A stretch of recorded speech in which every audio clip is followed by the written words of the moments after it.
শঙ্খ ঘোষের মিথ্যে কথা। লোকে আমায় ভালোই বলে, দিব্যি চলনসই, দোষের মধ্যে একটু নাকি মিথ্যে কথা কই।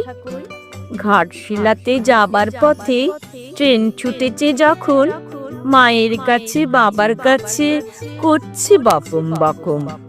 হঠাৎ দেখি মাঠের মধ্যে চলন্ত সব গাছে এক এক রকম ভঙ্গি ফোটে, এক এক রকম নাচে।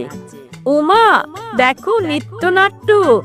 যেই বলেছি আমি, মা বকে দেয়, বড্ড তোমার বেড়েছে ফাজলামি। চিড়িয়াখানার নাম জানো তো? আমার সেজ মেশোর আদর করে দেখিয়েছিলেন পশুরাজের কেশর। কদিন পরে চুন খসানো দেয়াল জুড়ে একি ঠিক অবিকল সেই রকমই মূর্তি যেন দেখি।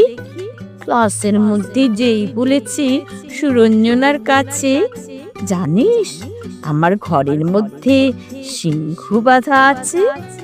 শুনতে পেয়ে দিদিমণি অমনি বলেন, শোনো, এসব কথা আবার যেন না শুনি কখনো।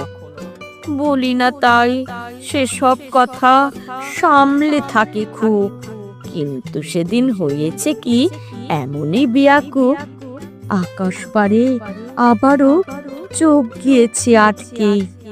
শরৎ মেঘে দেখতে পেলাম রবীন্দ্রনাথকে।